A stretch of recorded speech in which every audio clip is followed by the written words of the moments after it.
The candles flickered as I descended into the crypt, and that's when I saw him. Brother Malachi stood at the altar, his back to me, celebrating Mass in a language that predated English itself. His robes were pristine, his movements precise. But when he turned to offer me communion, I saw that his face was nothing but exposed skull, jaw moving mechanically as he chanted. His skeletal fingers clutched the chalice, and inside it wasn't wine. It was fresh blood, still warm, still steaming in the cold November air. And the worst part? He knew my name. He'd been waiting for me. Before we begin tonight's journey into darkness, I need you to do something for me. If you're brave enough to hear what happened to me in that forsaken monastery, hit that subscribe button right now.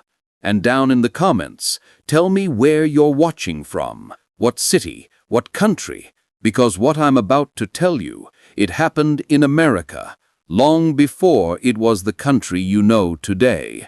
And I need to know that someone, somewhere, is listening. Someone who'll remember my story if I don't make it through the night. The candles flickered as I descended into the crypt, and that's when I saw him. Brother Malachi stood at the altar, his back to me, celebrating Mass in a language that predated English itself. His robes were pristine, his movements precise. But when he turned to offer me communion, I saw that his face was nothing but exposed skull, jaw moving mechanically as he chanted. His skeletal fingers clutched the chalice, and inside it wasn't wine. It was fresh blood, still warm, still steaming in the cold November air. And the worst part? He knew my name.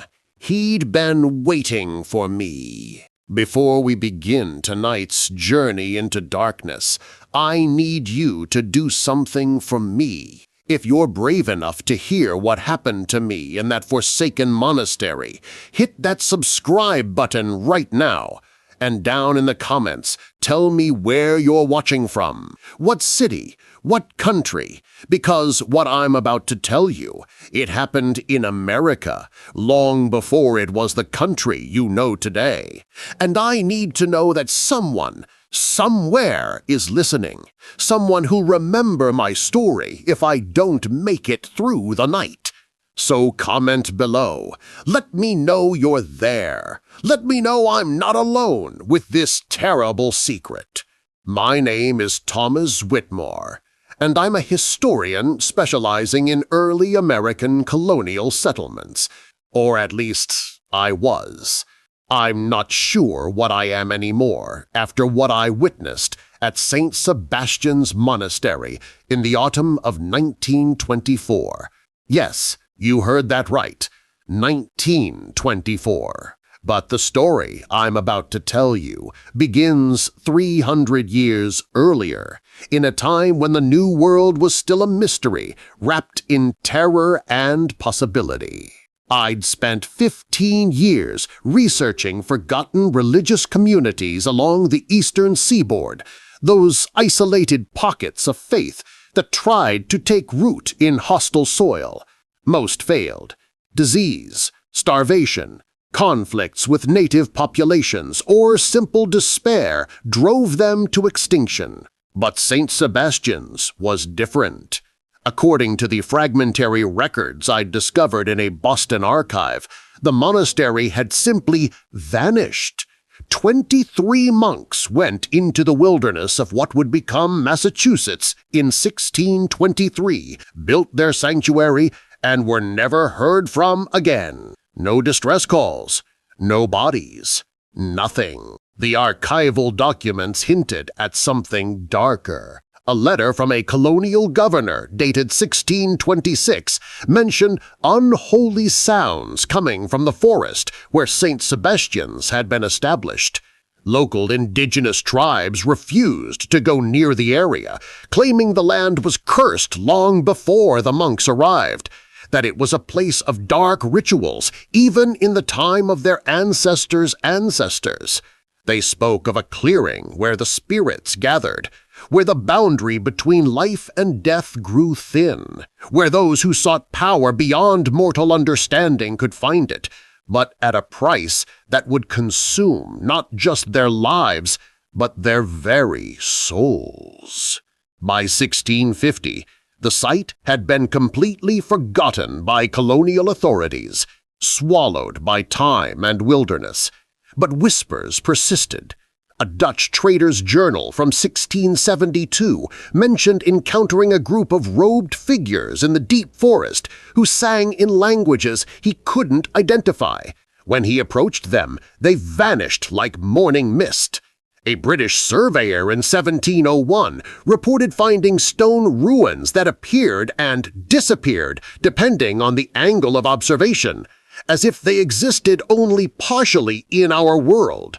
A missionary in 1788 wrote to his superiors about diabolical chanting that plagued him for weeks after venturing too close to a certain valley, claiming the songs invaded his dreams and made him question his faith. But I found it. God help me, I found it. And I understand now that I didn't find it by accident. I was meant to find it. The monastery had been waiting, as patient as only the dead can be patient, for someone with the right combination of obsession, knowledge, and vulnerability. Someone like me. My interest in St. Sebastian's began innocently enough 5 years before my expedition. I was cataloging religious manuscripts at Harvard when I came across a leather-bound journal that had been misfiled in a collection of Puritan sermons. The journal belonged to Brother Augustine, one of the original 23 monks. The pages were water-stained and brittle, but the text was legible, written in a cramped hand that grew increasingly erratic as the entries progressed. Brother Augustine wrote about the journey from England, about the hope and fear that mingled in equal measure as they sailed toward the New World. They were Benedictines, followers of the rule of Saint Benedict, seeking to establish a community of prayer and scholarship far from the religious conflicts tearing Europe apart.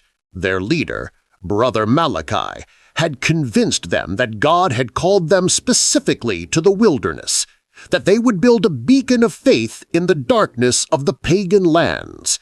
But even in those early entries, there were troubling signs. Brother Malachi had visions, he claimed, dreams in which an angel showed him the exact location where they should build their monastery. He described the place in detail before they ever reached it. A circular clearing surrounded by ancient trees, with a spring of pure water at its center and stone outcroppings that formed natural walls. When they found the clearing exactly as he described, the other monks took it as confirmation of divine guidance. Brother Augustine wasn't so sure. He wrote about how the clearing felt wrong, how the air tasted bitter, how the water from the spring, despite being clear and cold, left an unpleasant aftertaste. He noted that animals avoided the area entirely, that even insects seemed reluctant to enter the space. But Brother Malachi was adamant. This was the place. This was where they would serve God until the end of their days. The construction took 6 months. They built with stone quarried from the outcroppings, following architectural plans that Brother Malachi claimed came to him in meditation. The design was unusual, incorporating elements that seemed more suited to fortification than worship. The windows were narrow slits, the walls thick, the doors heavy oak reinforced with iron. When Brother Augustine questioned this, Brother Malachi explained that they were building not just for their own generation, but for eternity, that the monastery must withstand not just weather and time, but spiritual assault from the forces of darkness that surely lurked in the wilderness. The entries grew stranger after the monastery was completed, and they celebrated their first Mass in the new chapel. Brother Augustine described feeling a presence during the service, something vast and ancient that seemed to take notice of their prayers. He wrote about how Brother Malachi's behavior changed, how he began spending hours alone in the chapel, how he claimed to hear voices that gave him insights into the deepest mysteries of faith. The other monks noticed it too. Brother Malachi began modifying the liturgy, adding words and gestures that weren't part of traditional Catholic practice. When questioned, he became angry, insisting that he was receiving divine revelation, that God was showing him a higher form of worship. The journal ended abruptly in March of 1624. The final entry was a single sentence, written in a hand so shaky it was barely legible. "We should never have drunk from the chalice." That was it. No explanation, no context, just that one terrible sentence, and then blank pages. I became obsessed. I spent years tracking down every reference to St. Sebastian's, piecing together clues from scattered documents, letters, and oral histories. I interviewed descendants of colonial families, historians, even spoke with tribal elders who were willing to share their people's memories of the cursed clearing. Slowly, a picture emerged. Brother Malachi hadn't just been eccentric or overzealous. He'd been trying to achieve something specific, something that went far beyond ordinary religious devotion. According to the fragments I collected, Brother Malachi believed he had discovered the secret to eternal worship. He'd found, or been taught, or perhaps invented, a ritual that would transcend death itself, allowing him and his monks to serve God forever, uninterrupted by the limitations of mortal flesh. The key was a special Mass, a perfected liturgy, that, if performed correctly at the right time and place, would transform the celebrants into beings of pure devotion, freed from the need for food, sleep, or even life as humans understood it. The other monks were divided. Some saw it as blasphemy, a presumptuous attempt to claim powers meant only for the divine.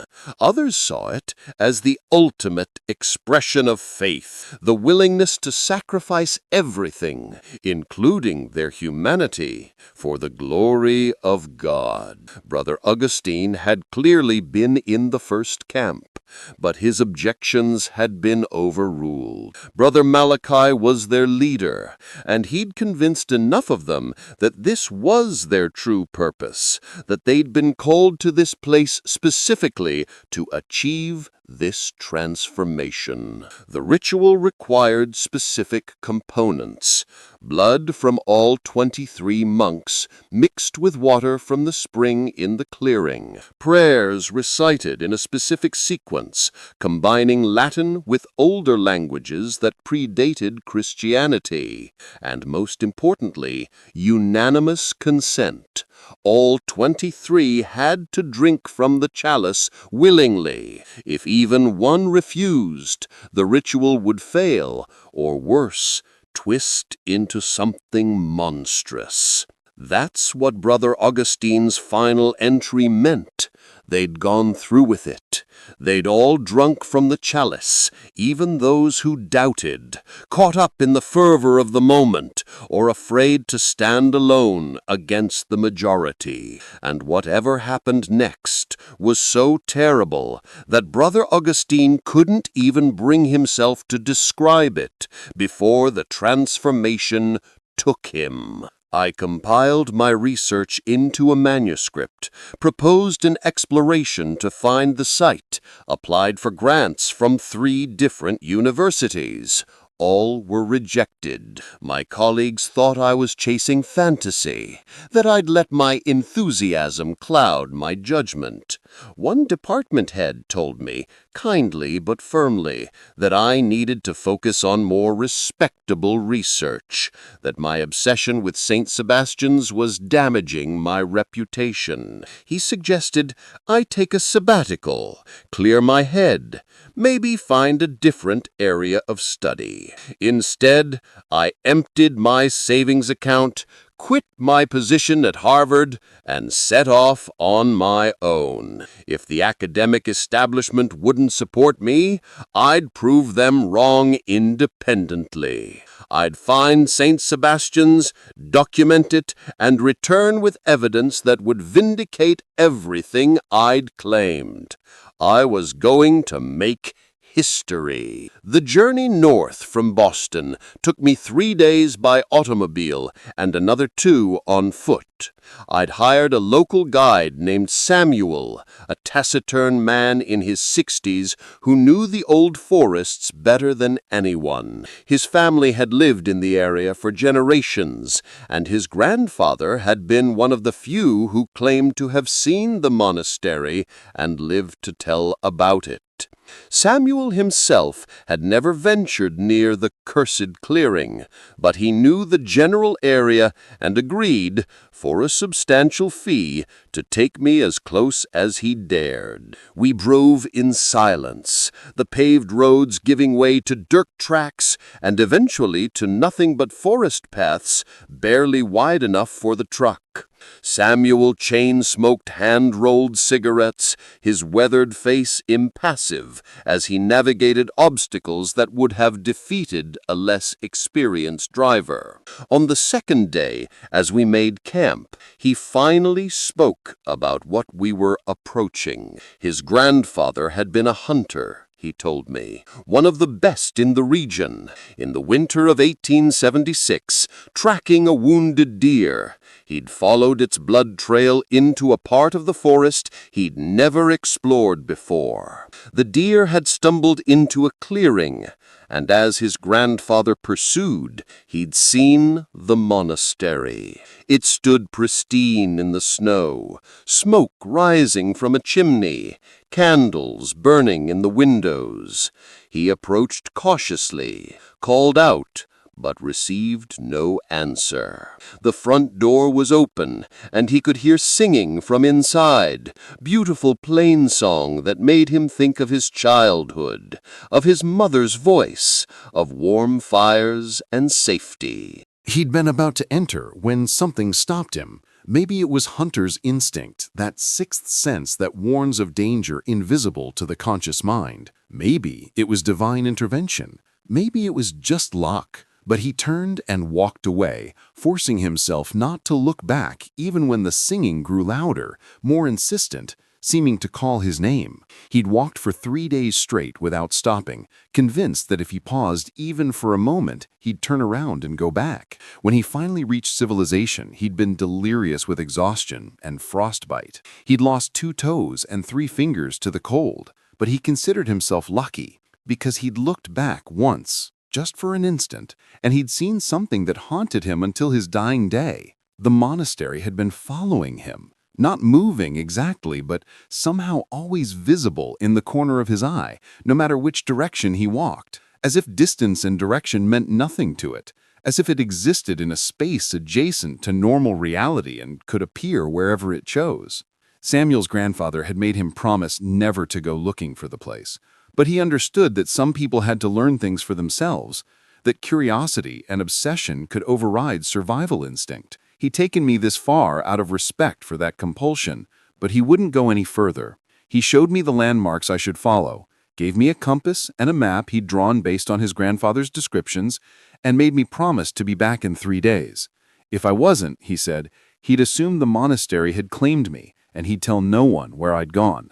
He couldn't risk others coming to search for me and being caught by whatever waited in that clearing. I set off alone at dawn on the 3rd day, my pack heavy with camping equipment, cameras, and recording devices. The forest was different here. I noticed it immediately, though I tried to rationalize it. The trees grew in strange patterns, twisted and bent as if recoiling from something at the center.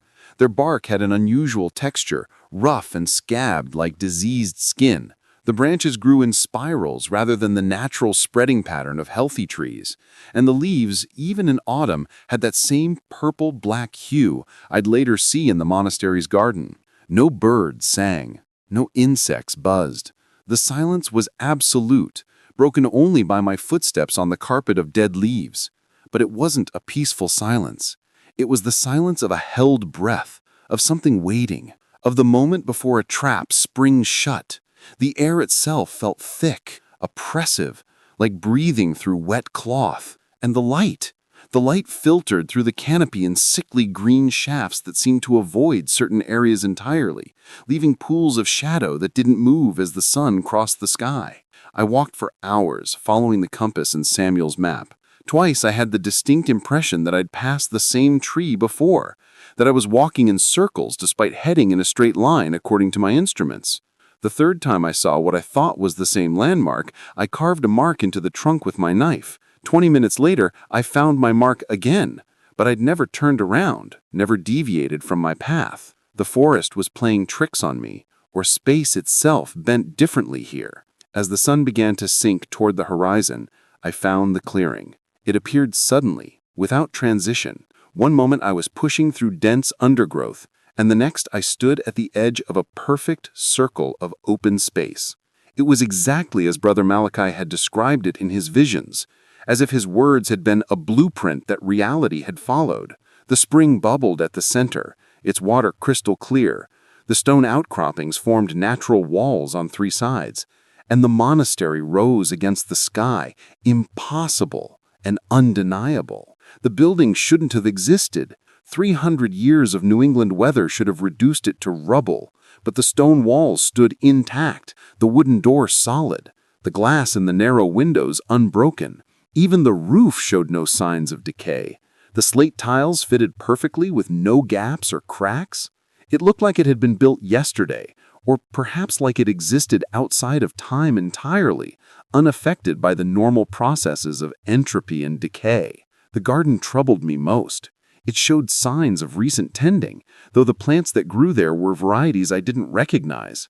Their leaves were that unnatural shade of purple-black, and they gave off a sweet, cloying scent that made my head swim.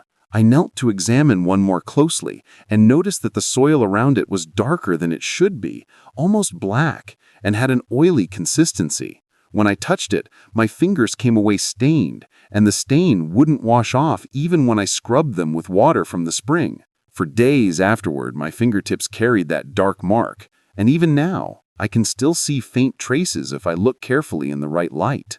The architecture was wrong. I'd studied colonial religious buildings extensively, and this matched none of the known styles. The proportions were off, with doorways too narrow and ceilings too low as if built for people of a different shape than normal humans. The windows were positioned strangely, some too high to see out of, others too low, and none seemed to align with the interior floor levels in a way that made sense.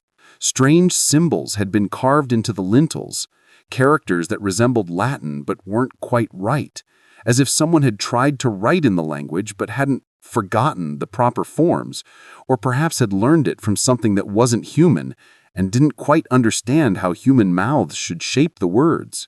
I set up my camp in the clearing, unwilling to enter the monastery until I documented the exterior thoroughly. I photographed every angle, every detail, filling 3 rolls of film.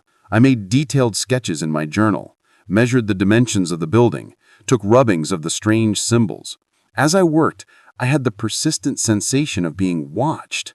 Multiple times I spun around, certain I'd heard footsteps behind me, only to find nothing. The shadows seemed to move independently of the light source, sliding across the ground like living things.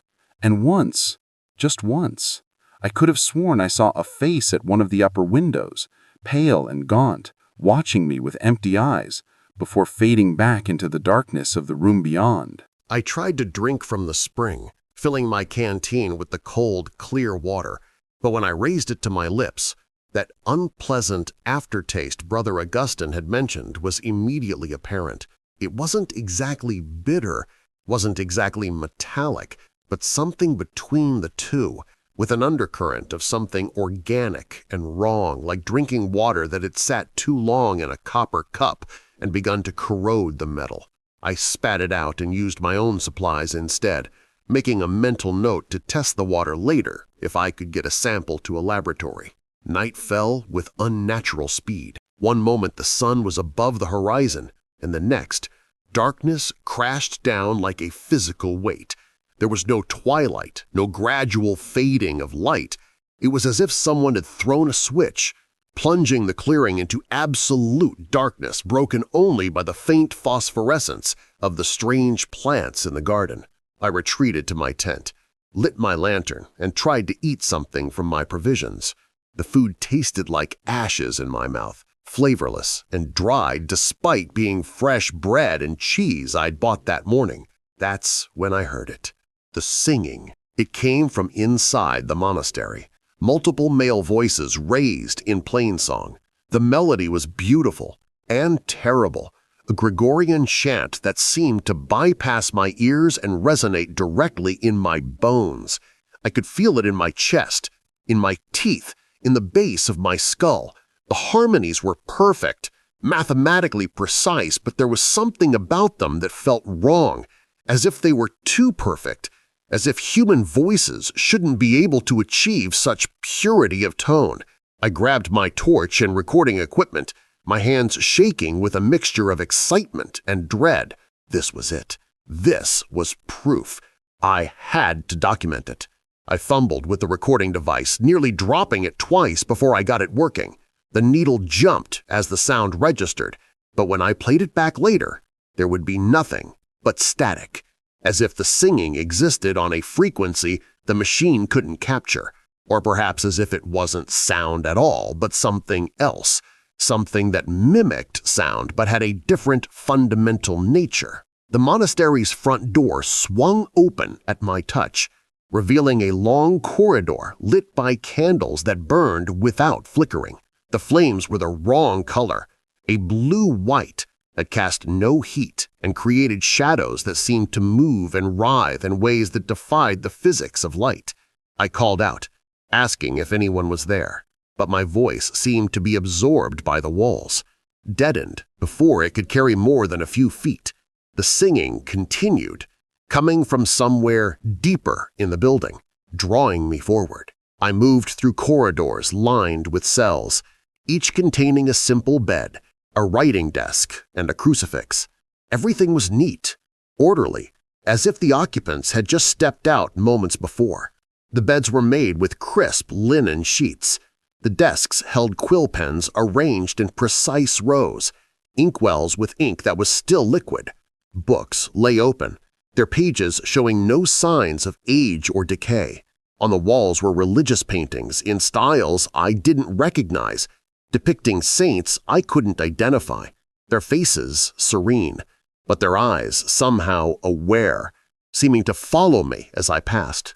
I stopped to read one of the manuscripts on a desk, and that's when I first saw the name Brother Malachi. The journal entries started normally enough. Prayers, observations about the weather, notes on the cultivation of the garden, complaints about the spring water's taste, worries about their dwindling supplies and the approaching winter. But as I flipped through the pages, the content changed. The handwriting became more elaborate, almost artistic. The letters formed with a precision that seemed obsessive, and the substance of the entries shifted from mundane concerns to theological speculation that grew increasingly arcane and disturbing. Brother Malachi had been the monastery's prior, their leader chosen for his piety and learning. He'd studied at some of the finest religious institutions in Europe, spoke 6 languages fluently, and had written several treatises on monastic life that had been well received by church authorities. But here, isolated in the wilderness, cut off from the moderating influence of civilization and hierarchy, his thinking had taken a dark turn.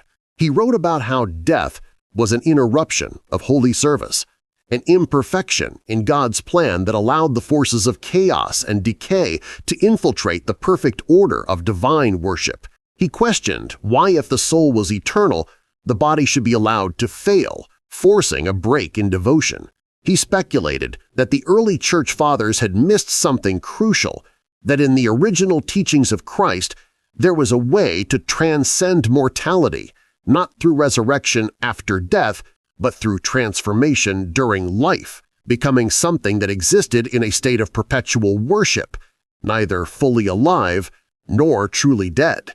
He'd begun experimenting with rituals, combining Catholic liturgy with fragments of older traditions he'd encountered in his studies, Hermetic texts, Gnostic gospels, pre-Christian mystery cults, things the church had suppressed or forgotten.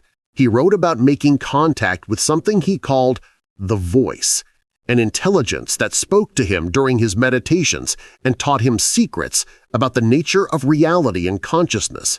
The Voice, he claimed, was neither angel nor demon, but something older, something that existed before those categories meant anything, a force that understood the fundamental machinery of existence and could teach him how to manipulate it. The other monks had been afraid. Several journal entries I found in other cells mentioned attempts to stop Brother Malachi, to leave the monastery and return to civilization. Brother Augustine had led the opposition, arguing that they were straying into dangerous territory, that Brother Malachi's experiments smacked of necromancy and pagan sorcery. But Brother Malachi had been persuasive. He'd held private conversations with each monk, showing them visions he'd recorded, sharing revelations the Voice had given him, painting a picture of spiritual achievement so glorious that they overshadowed their fears. He convinced them, somehow, that they were on the verge of a great breakthrough. They would become eternal servants of the divine, their prayers never ceasing, their devotion never ending. They would be pioneers in a new form of faith, transcending the limitations that had hobbled every previous generation of believers.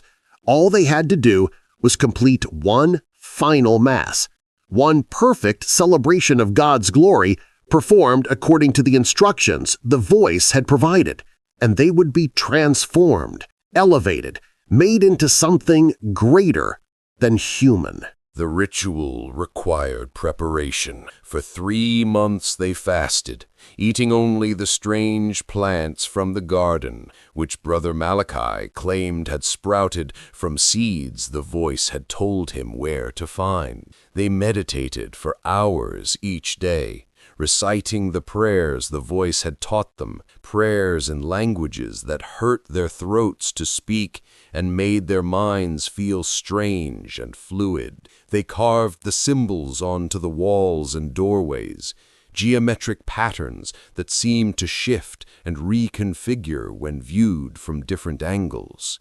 And they prepared the chalice. The chalice was Brother Malachi's masterpiece, he wrote. It had taken him weeks to create, working in secret in the crypt beneath the chapel. He'd carved it from the skull of something he'd found in the forest, something that wasn't quite human, but wasn't quite animal either. A skull that was too large and had too many teeth and had strange ridges and bumps that suggested a brain structure unlike anything known to science. He'd spent hours polishing it, inscribing it with more of those symbols, preparing it to hold the sacrament that would transform them all. On the spring equinox of 1624, when the sun and moon were aligned in the configuration the Voice had specified, they gathered in the chapel for the final Mass. Brother Malachi celebrated, reciting the corrupted liturgy he'd perfected, The other monks responded, their voices joining his in the chant that would open the doorway between flesh and spirit, between mortality and eternity. And when the moment of consecration came, Brother Malachi drew a knife and cut his palm, letting his blood drip into the chalice.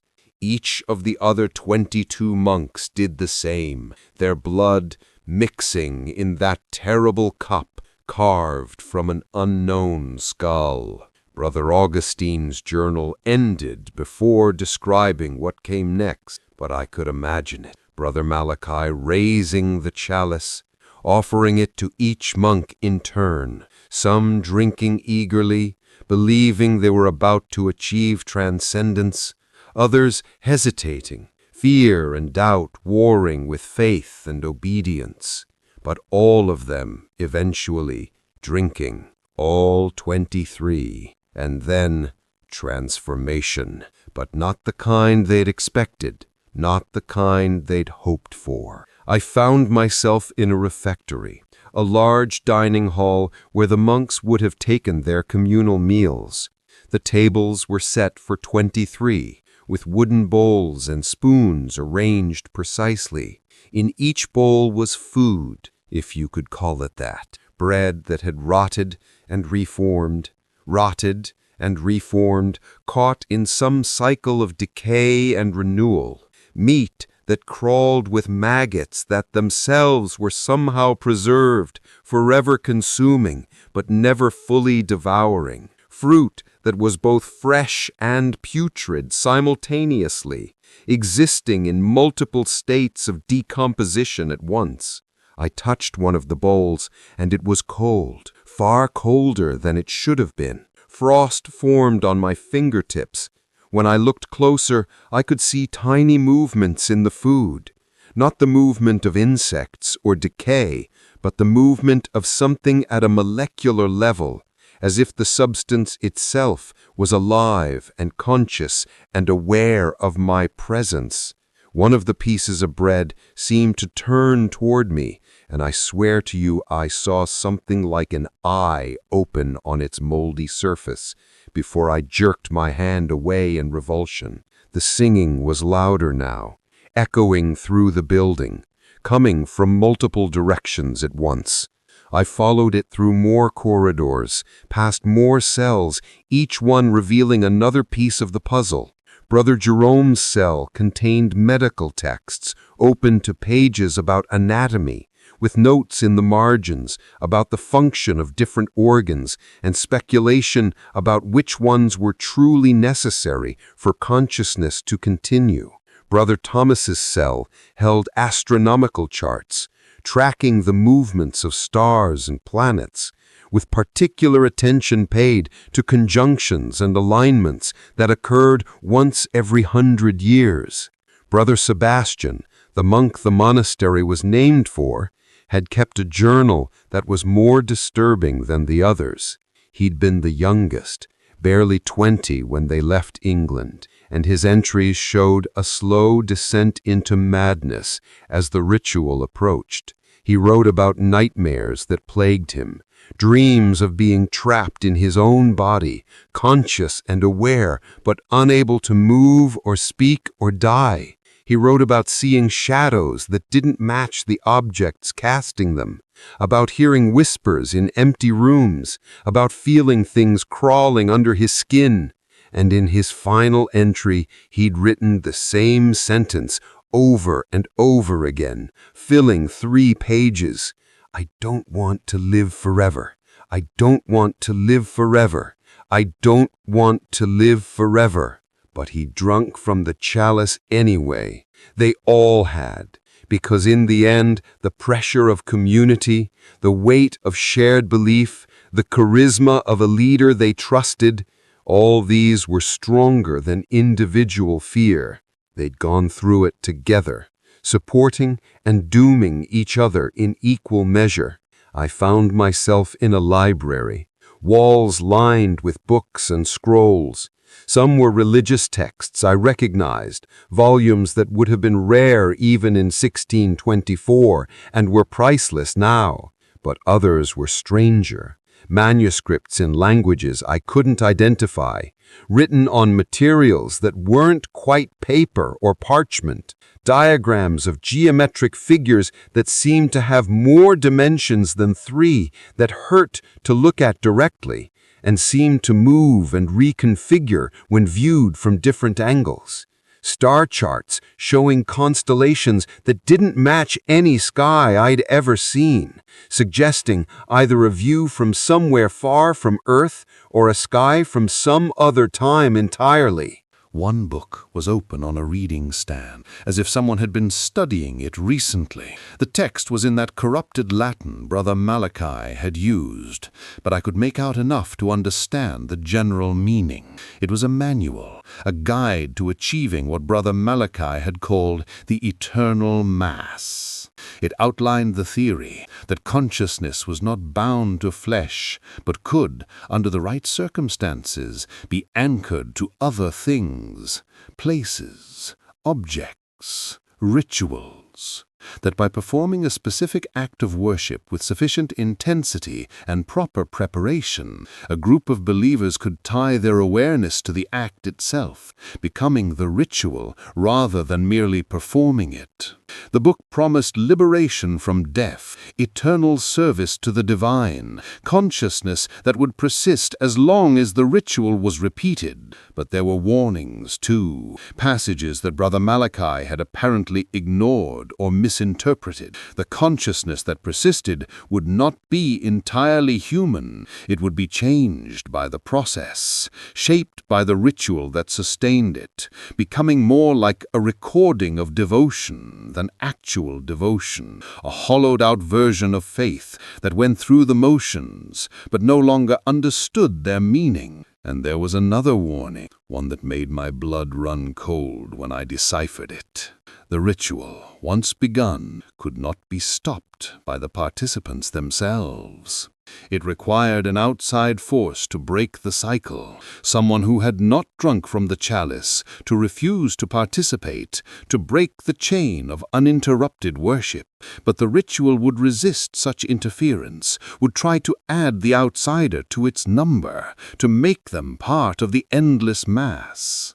Every 100 years, the ritual would be strong enough to reach beyond its physical location, to call someone to the monastery, to attempt to recruit a 23rd member to replace what it had lost, or simply to feed its own hunger for expansion. The ritual performed. 1724. Someone came, was called, but escaped. 1824. Another attempt. 1924. My turn. I heard footsteps behind me and spun around.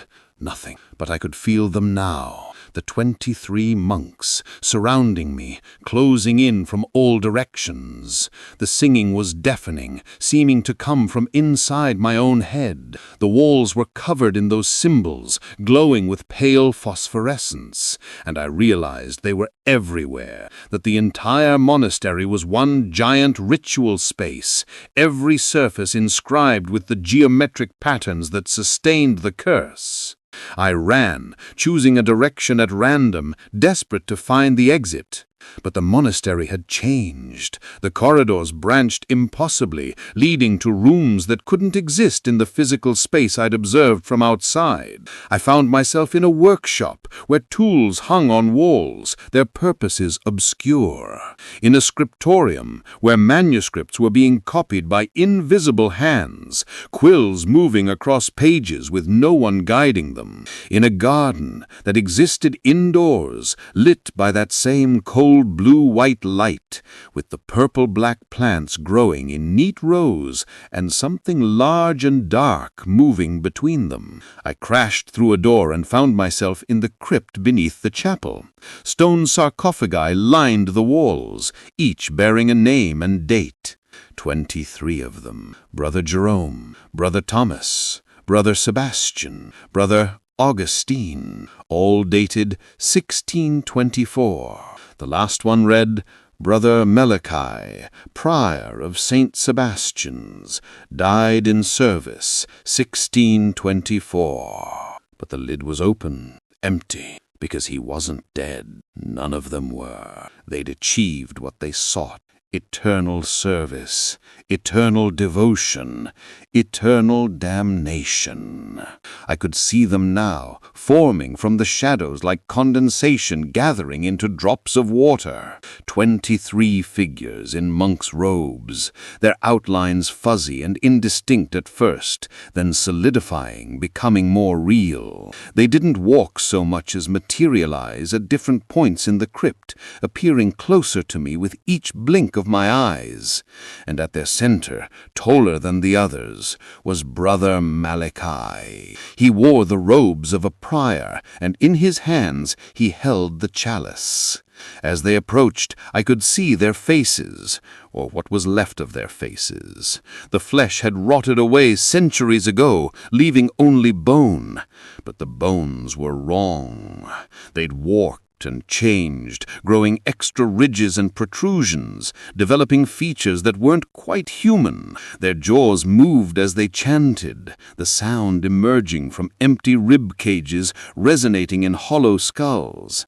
And in their eye sockets, that same cold blue-white flame burned with terrible intelligence. But it was Brother Sebastian who disturbed me most. He'd been young when they performed the ritual, barely an adult, and his skeleton reflected that. Small frame, delicate bones. But his skull turned toward me with an expression I could somehow read, despite it being nothing but bone. Pleading, desperate, trapped. For 300 years he'd been conscious, aware, imprisoned in the endless repetition of the Mass, unable to stop, unable to rest, unable to die. And behind the flames in his eye sockets, I could see something like tears, as if even skeletal remains could weep at the magnitude of his suffering. Brother Malachi spoke, his voice like stones grinding together, emerging from everywhere and nowhere at once. Thomas Whitmore, we have been expecting you. The Mass requires a witness. The Mass requires renewal. You will join us.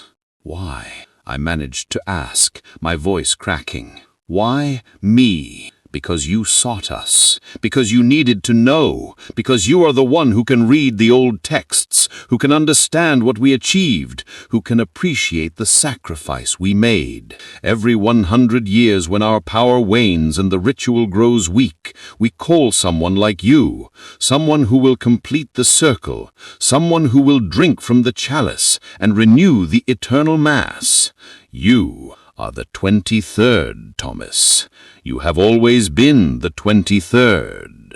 I looked at the chalice in his skeletal hands, and I could see that it was filled with blood, fresh blood, still warm, still liquid despite being held by a creature that had been dead for 3 centuries.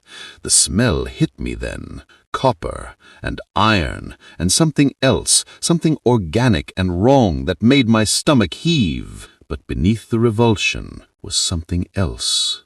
Curiosity. The same damned curiosity that brought me here in the first place. "Where does the blood come from?" I heard myself ask, and part of me screamed at my own stupidity. I should have been running, fighting, anything but standing there asking questions like a scholar at a lecture.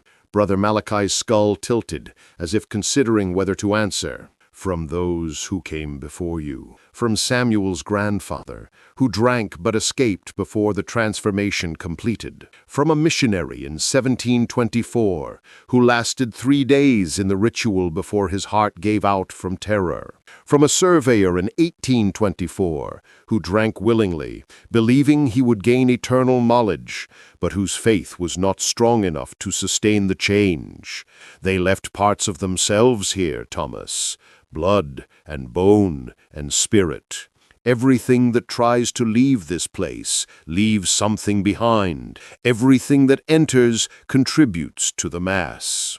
The other monks moved closer, forming a circle around me. I could hear them whispering now, beneath the chanting, individual voices speaking in languages I didn't know, but somehow, impossibly, I understood them. They were telling me their stories.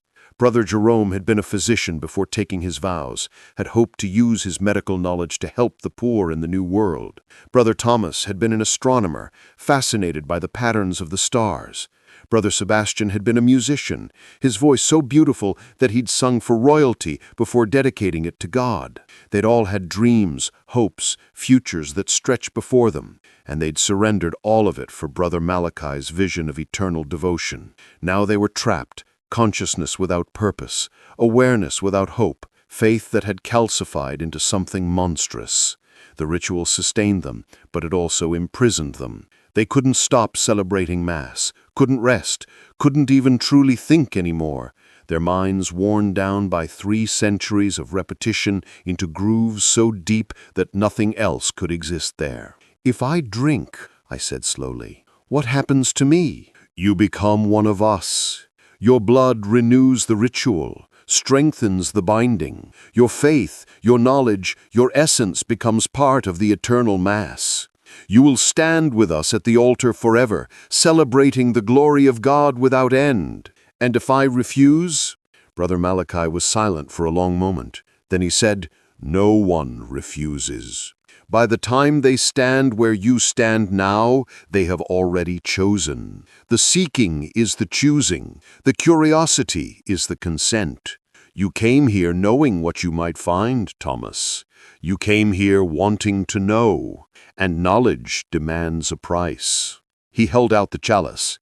I could see my reflection in the surface of the blood, distorted and strange. And as I stared, my reflection moved independently, reaching out toward the real me with desperate hands. It was showing me the future, I realized. If I drank, that's what I would become. A reflection of myself, a shadow going through the motions of life, but no longer truly alive. The other monks began to chant louder, their voices rising in a crescendo that made the stones of the crypt vibrate. The symbols on the walls glowed brighter, pulsing in time with my heartbeat. I could feel the ritual pulling at me, trying to draw me in, trying to make me part of itself. It would be so easy to surrender, to stop fighting, to let go and become part of something larger than myself. Eternal purpose, eternal devotion, eternal. "No," I said. The word came out as barely a whisper, but it cut through the chanting like a knife. The chanting stopped instantly. The monks stood frozen, as if my refusal had been so unexpected that they couldn't process it. Brother Malachi lowered the chalice slowly. "You refuse the eternal Mass?" "I refuse to become what you've become. This isn't devotion. This is slavery. You're not serving God. You're serving the ritual itself. You've become machines, endlessly repeating the same motions, but the meaning is gone. The faith is gone. There's nothing left but the hollow form of worship." Brother Sebastian moved forward, his small skeletal frame trembling. The blue-white flames in his eye sockets flickered, and I could hear his voice, thin and desperate. "Please, please drink. If you don't, we continue. We can't stop. For another 100 years we'll be trapped here, conscious, aware, suffering. If you drink, maybe it will finally end. Maybe the ritual will be complete and we can rest. Or maybe I'll just become the 24th, I said, my heart breaking for him, and we'll all be trapped together for another century." Brother Malachi's skull turned to look at Brother Sebastian, and even without flesh or expression, I could sense anger in the movement. "Silence! You do not speak for us. We are the eternal Mass. We do not seek ending. We seek continuance. We seek perfection. You seek to spread your curse," I said, understanding flooding through me. "That's what this is really about, isn't it? You don't want me to complete the ritual. You want me to start a new one. 23 monks here, and if I drink, I become the first of 23 somewhere else. The ritual spreads, copies itself, infects new ground." Brother Malachi said nothing, but his silence was confirmation. I'd been right. This wasn't about renewal or completion. It was about propagation. The ritual was alive in its own way, and like any living thing, it sought to reproduce. Every 100 years, when its power peaked, it reached out to find someone suitable, someone who could become the seed of a new eternal Mass in a new location. "What did you promise it?" I asked. "The voice that taught you the ritual. What did you promise in exchange for eternal worship?" Expansion, Brother Malachi said simply. The voice seeks expansion. It exists in the spaces between, in the cracks in reality, in the places where the boundaries grow thin. Each eternal mass creates such a place, a wound in the fabric of the world where the voice can enter more fully. We were the first, but we will not be the last. Already there are others. Monasteries in Europe, temples in Asia, sacred sites in Africa and South America, each one a point of infection, each one calling more believers, more devotees who think they seek God but serve something much older. The true horror of it crashed over me. This wasn't an isolated incident. This wasn't 23 monks who made a terrible mistake. This was a network, a spreading disease of false transcendence that had been growing for centuries, maybe millennia. St. Sebastian's was just one node in a web that stretched around the world, and the voice, whatever it was using human faith as a tool to infiltrate reality itself. I won't be part of it, I said firmly. I won't drink.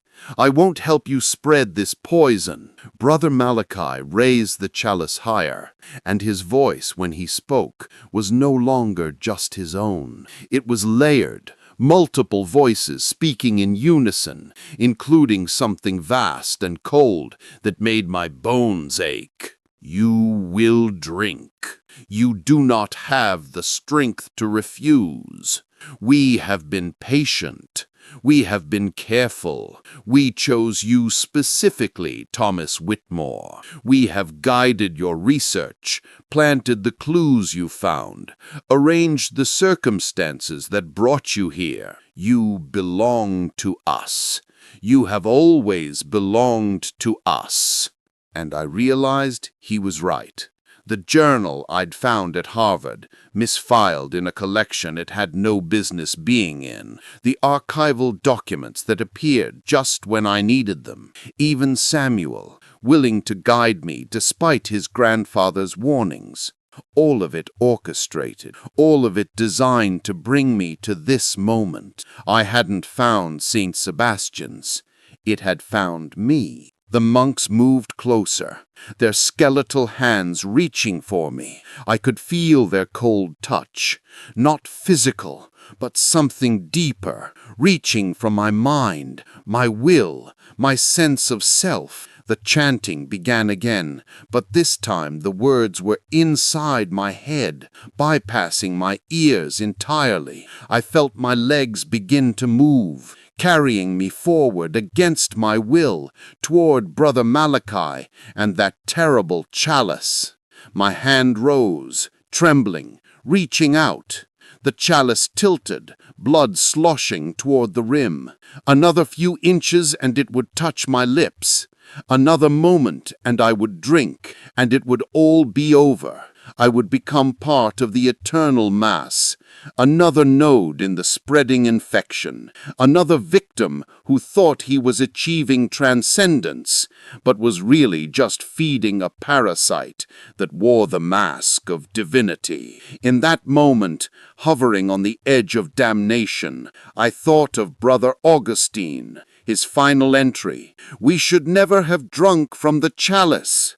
He'd known, even as he did it, even as he surrendered to the ritual. Some part of him had known it was wrong, and he'd left that warning, hoping someone would find it, hoping someone would understand. I thought of Brother Sebastian, trapped for 3 centuries in a nightmare of eternal awareness, pleading for an end that would never come. I thought of the surveyor who died of terror, the missionary whose faith wasn't strong enough, Samuel's grandfather who'd lost fingers and toes to frostbite rather than turn back toward the singing. All of them had resisted, even if only partially, even if only at the end. All of them had left something behind, some fragment of defiance. And I thought of myself, Thomas Whitmore, historian, scholar, a man who dedicated his life to understanding the past so that others might learn from it. Was I going to let my curiosity, my obsession, my need to know become the instrument of my destruction? Was I going to validate Brother Malachi's claim that the seeking was the choosing, that knowledge demanded this terrible price? The chalice touched my lips. The blood was warm, tasted of copper and salt and something else, something that made my tongue burn and my throat convulse. In another second, I would swallow and it would all be over. I bit down, hard. My teeth sank into my own lip, bringing fresh blood into my mouth, my blood mixing with whatever was in that chalice. And in that moment of pain, of self-inflicted injury, I found the strength to turn my head away. The chalice tipped, spilling its contents across my chest and the floor of the crypt. The blood hissed where it hit stone, steaming and bubbling like acid. Brother Malachi screamed. It wasn't a human sound. It wasn't even a sound that should have been possible from a skeletal throat. It was rage and despair and hunger all mixed together, the scream of something that had been denied what it considered rightfully its own. The symbols on the walls cracked.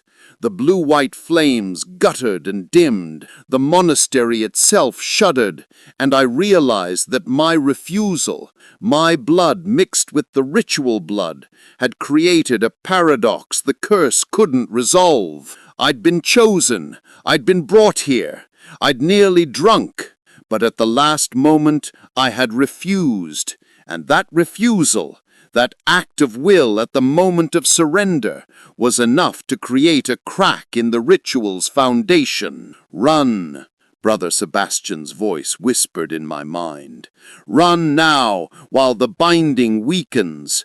Run and never come back. Run and forget this place. Run and...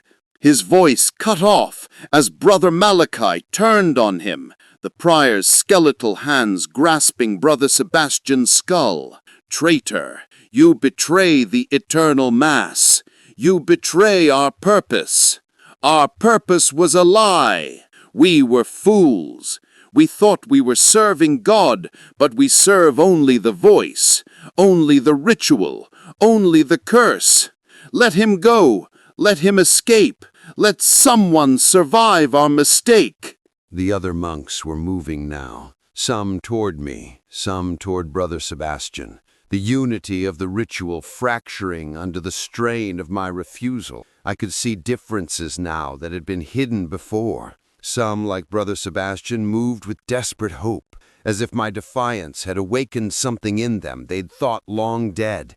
Others, like Brother Jerome and Brother Thomas, moved mechanically, still fully in the grip of the ritual, unable to conceive of existence outside its bounds.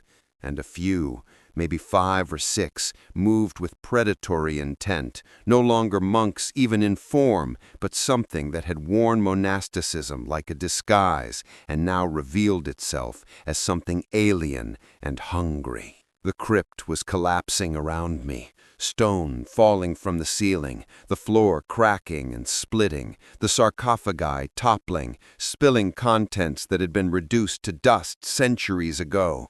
I ran, stumbling over debris, my chest burning where the blood had touched me, my lip bleeding freely from where I'd bitten it.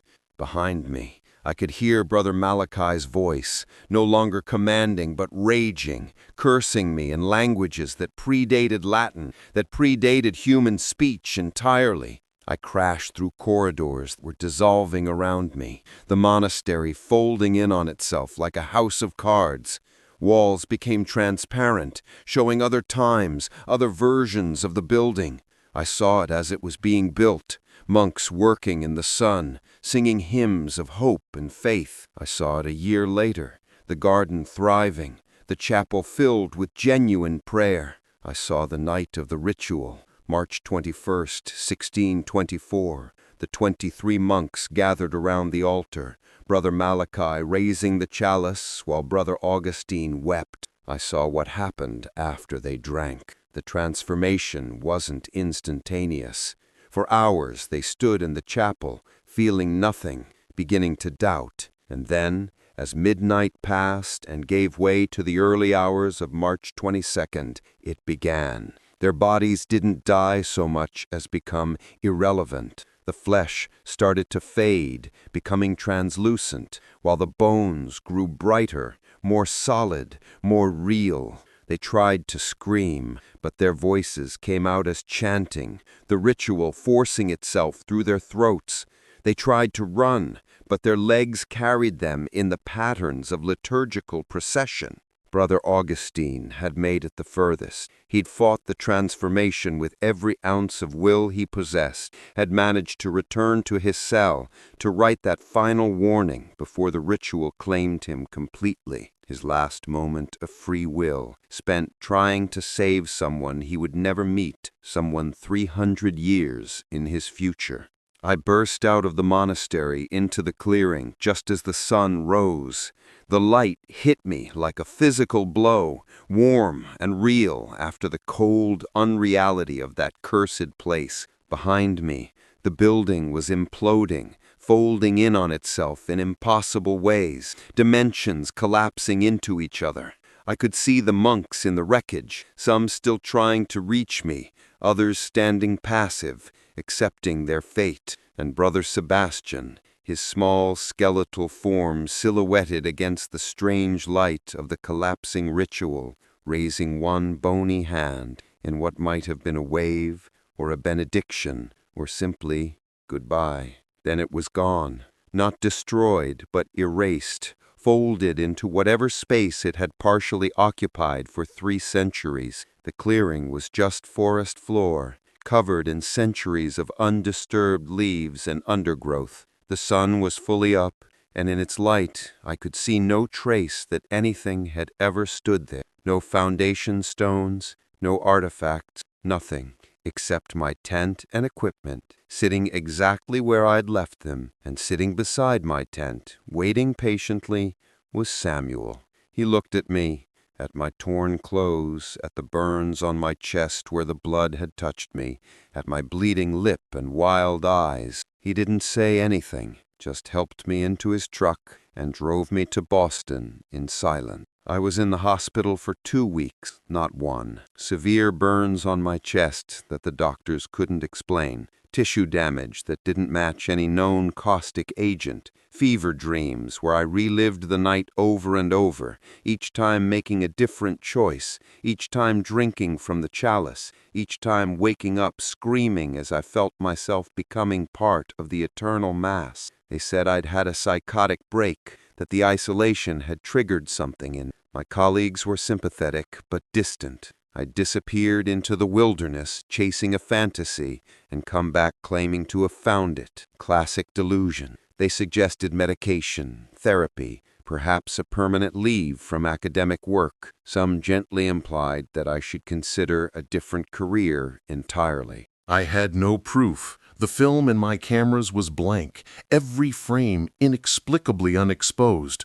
My journals from those 3 days were filled with that corrupted Latin I couldn't read when I was lucid, mixed with sketches of the spiral symbol drawn over and over until the pages were black with ink. The recording device was destroyed, melted in ways that suggested exposure to extreme heat, though I had no memory of fire. There was only one piece of evidence that couldn't be explained away: the stains on my fingertips from the soil in the monastery's garden. They wouldn't wash off. They wouldn't fade. Doctors took scrapings, ran tests, found nothing abnormal.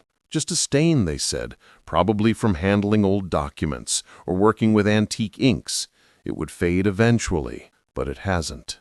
Even now, all these years later, if I look carefully in the right light, I can still see those dark marks, as if the monastery's garden had branded me, marking me as someone who'd been there and escaped. I tried to go back to my old life. I really did. I took a teaching position at a small college, focused on safer topics, avoided anything that touched on colonial religious communities. I married, had a son, built what looked from the outside like a normal, stable existence. But the dreams never stopped. Every night I heard the singing. Every night I saw Brother Sebastian's pleading eyes. Every night I felt the weight of that chalice in my hands and tasted blood on my lips. And I began to research, carefully, secretly, using resources my wife and colleagues knew nothing about. I traced the network Brother Malachi had mentioned, the spreading web of eternal masses. I found hints of them everywhere. A monastery in Bavaria, where monks had disappeared in 1547, a temple in Kyoto, where priests had achieved enlightenment in 1698 and were never seen again, a sacred site in Peru, where shamans had performed a ritual of eternal devotion in 1421, long before Columbus reached the Americas. Each one followed the same pattern: isolation, a charismatic leader, promises of transcendence, and then vanishing. But not completely. Stories persisted around each site: singing in the wilderness, lights where none should be, people who went looking and never returned, or returned changed, hollowed out, with something ancient looking through their eyes. I documented everything, built a database of these cursed sites, tried to find patterns in their location and timing, and I found it. They weren't random. They formed a geometric pattern across the globe, points on a three-dimensional grid that, when mapped properly, outlined something, a shape, the same shape as the symbols carved into St. Sebastian's monastery, the spiral that drew the eye inward and made reality feel thin. The voice, whatever it was, wasn't just creating random points of infection. It was building something, using human devotion as raw material to construct a structure that existed partially in our reality and partially in whatever space it inhabited. Each eternal mass was a joint, a node where the structure connected to our world. And as more nodes were added, the structure grew stronger, more stable, more real. I realized that Brother Malachi had told me only part of the truth. Yes, each eternal mass sought to propagate, to add new nodes to the network, but there was a larger purpose. Once enough nodes were existent, once the structure was complete, the voice would be able to enter our reality fully, to manifest in a way it currently couldn't. Each eternal mass was a door being held open, and when enough doors opened, something vast and terrible would walk through. How many nodes were needed? I didn't know. How many already existed? I documented 47, but there were surely more I hadn't found. How close was the voice to achieving its goal? The geometry suggested maybe 75 or 80 nodes would be enough to complete the basic structure, after which it could expand freely. I tried to warn people. I published papers under pseudonyms, posted on obscure forums, sent anonymous letters to religious authorities and government agencies. No one listened, or rather those who did listen dismissed me as a crank, another conspiracy theorist seeing patterns where none existed. The few who took me seriously enough to investigate came back saying they'd found nothing, that the sites I had identified showed no signs of unusual activity. But I knew the truth. The sites wouldn't show anything unless you were called, unless you were chosen, unless you had that specific combination of curiosity and vulnerability that made you suitable for the ritual. And I couldn't explain how I knew this without revealing my own experience, which would only further discredit me. So I watched. I monitored the sites I had identified, tracked missing persons cases near them, looked for the telltale signs of new nodes being created, and every 100 years, like clockwork, there would be a spike in activity at St. Sebastian's, 1724, 1824, 1924. Each time someone was called, each time the eternal mass tried to add a 23rd member or spawn a new node, each time it failed, but each failure was narrower than the last. The ritual was learning, adapting, getting better at selecting candidates and overcoming their resistance. Which brings me to now. The year is 2024, 100 years since my encounter, and I can feel it stirring again. The singing has returned to my dreams, louder than ever. The stains on my fingertips have grown darker, spreading up my hands, and I've seen the signs that someone new has been called, someone who's packing their bags right now, planning an expedition into the Massachusetts wilderness, convinced they're going to make the discovery of a lifetime. I tried to stop them. I tracked down their name through my network of contacts, sent warnings, even tried to visit them in person. But they wouldn't listen. How could they? To them, I was just a crazy old man ranting about curses and eternal masses. They had evidence, they said, documents they'd found, a journal that had been misfiled, coordinates calculated from historical records. They were going to prove that St. Sebastian's existed, that something remarkable had happened there. They were going to make history, just like I'd thought, just like everyone who'd been called thought. I'm too old to make the journey myself, 78 now, with a bad heart and joints that ache in the cold. Even if I could reach the clearing, what would I do? The ritual rejected me once. It remembers. It wouldn't let me interfere with its new chosen candidate. All I can do is tell this story, record this warning, and hope that somehow it reaches the right person at the right time. Because here's what I've learned in my decades of research.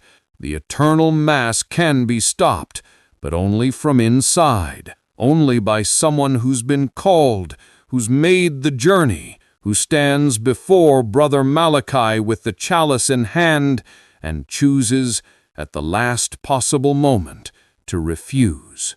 That refusal creates a shock wave through the ritual, weakening not just that node, but all the connected nodes in the network. Not enough to destroy them, but enough to delay them, to force them to spend another century gathering strength. My refusal in 1924 weakened the entire network. I could see it in my research. For a decade afterward, there was reduced activity at all the sites I'd identified, fewer disappearances, fewer reports of singing and lights. The structure the voice was building had been damaged, forced to divert energy to repair itself rather than expand. One person's defiance had bought the world another 100 years. But that century is almost up, and I'm afraid that this time the ritual has learned enough to overcome resistance. I'm afraid that the person who's been called now won't have the strength I had, or the warning Brother Sebastian gave me, or the sheer blind luck that let me turn my head at the final moment.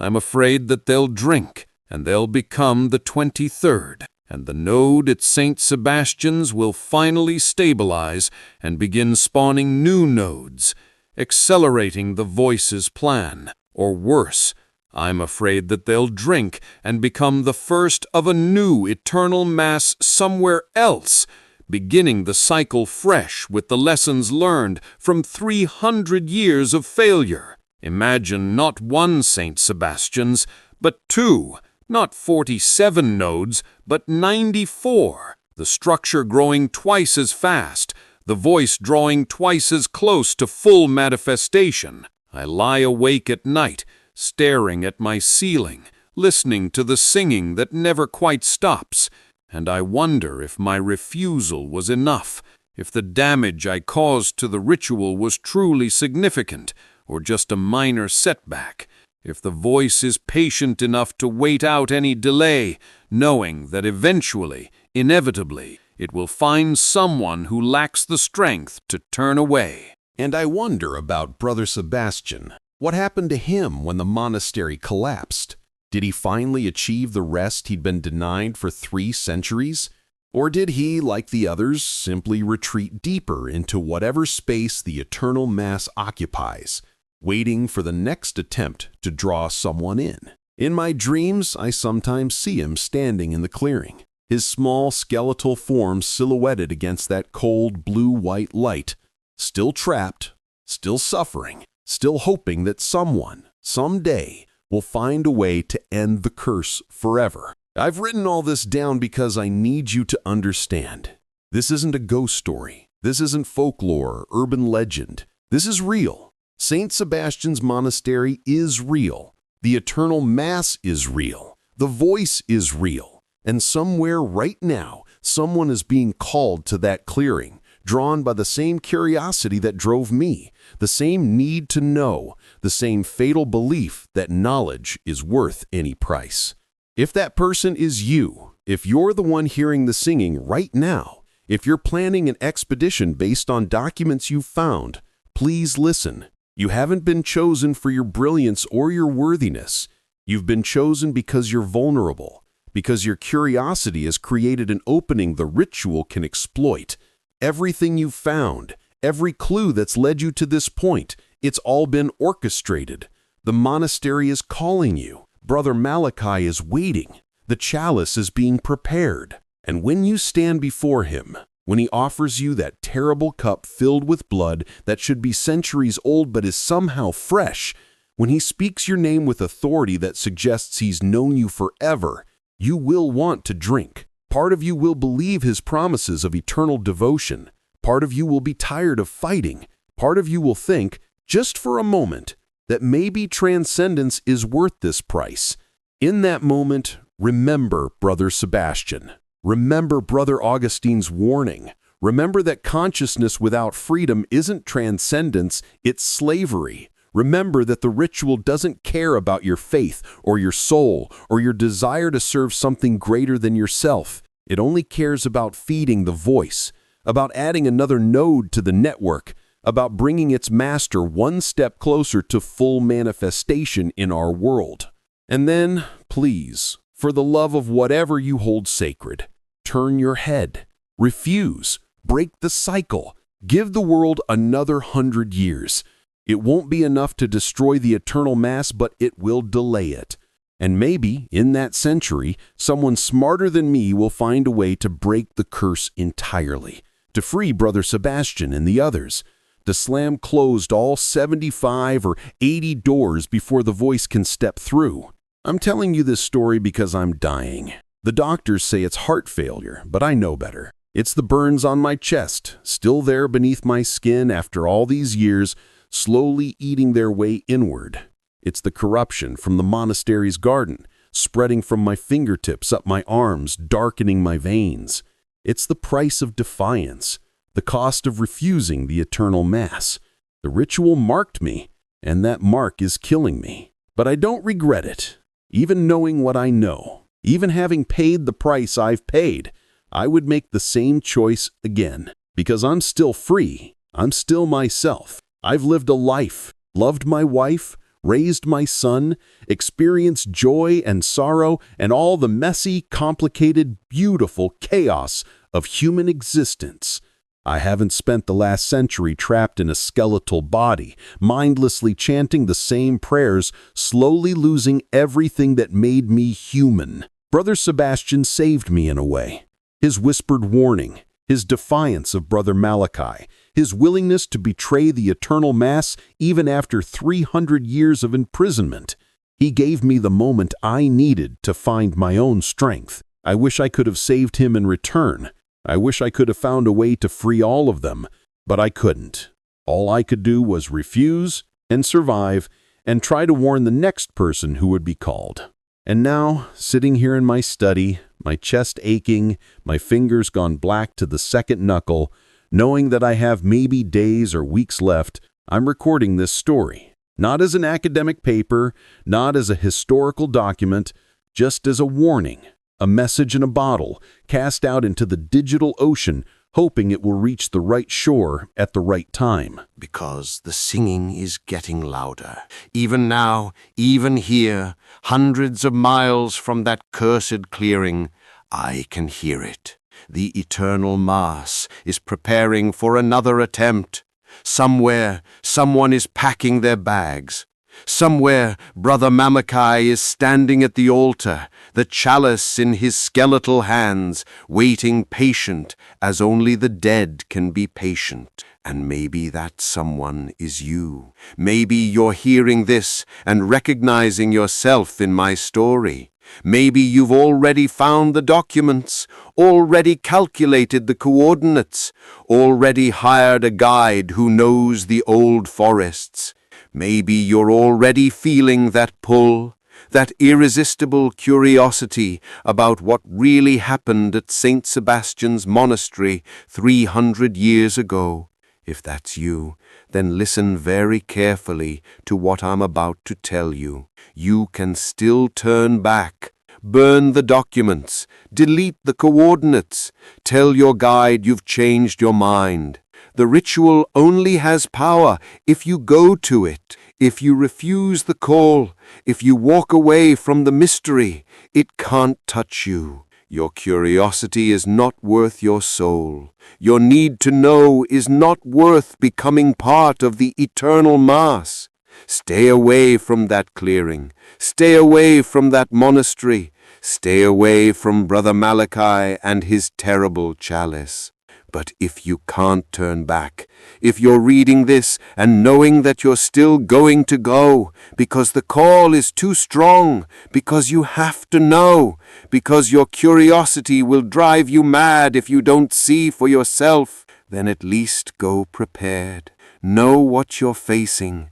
Understand that everything you'll see and hear is designed to weaken your will, to make surrender seem inevitable.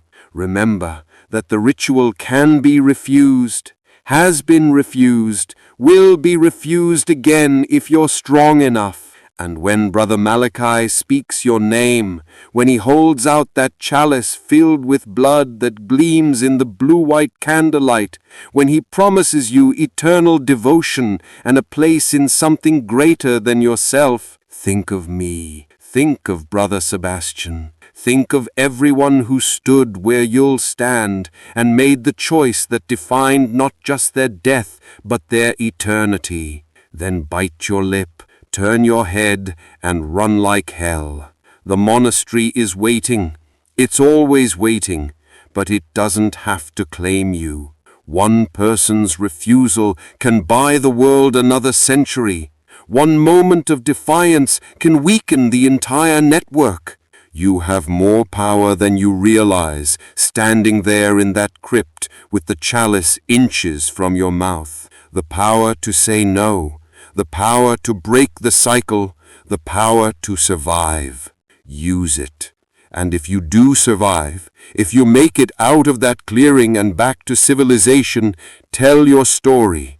Warn the next person. Keep the chain of refusal going. Because eventually, if enough people refuse, if enough nodes are denied the energy they need to stabilize, maybe the structure will collapse entirely. Maybe the voice will be forced back into whatever darkness spawned it. Maybe Brother Sebastian and the others will finally be free. That's my hope anyway. That's what I've worked toward for the last 100 years of my life, building a legacy of refusal, creating a counter-narrative to the voice's promises of transcendence, one person at a time, 1 century at a time, pushing back against the eternal mass and buying humanity more time to find a permanent solution. I won't live to see how this attempt ends, whether the person called in 2024 drinks or refuses, whether Brother Malachi finally gets his 23rd, or whether the ritual suffers another setback. By the time anyone hears this recording, I'll be gone, my body failing, my consciousness ending in the ordinary human way that the eternal mass tried to cheat. But I'll die free. I'll die human, and that's worth everything. To whoever's listening to this, wherever you are, whatever city or country you're in, stay safe. Stay curious, but not so curious that you lose yourself. And if you ever hear singing in the forest, beautiful plain song that seems to call your name, walk away, just walk away. The eternal Mass can wait another century. It's been waiting for 3 already. What's one more? But you only get one life, one chance to be yourself, to love and learn and grow and eventually die on your own terms. Don't trade that for the illusion of eternal devotion. Don't become what Brother Malachi became, what Brother Sebastian suffers as, what I barely escaped. Live your life, tell your stories, warn the curious, and maybe, just maybe, we'll find a way to end this curse before the voice completes its structure and steps fully into our world. That's all I have left to say. The singing is so loud now. My chest is on fire. My hands are almost entirely black, the corruption spreading past my elbows. I can feel the monastery reaching for me, even across the miles, even after all these years, trying to claim what it believes is rightfully its own. But it can't have me. I refused once, and I refuse still. I die as Thomas Whitmore, historian, scholar, husband, father, human being, not as a skeletal monk.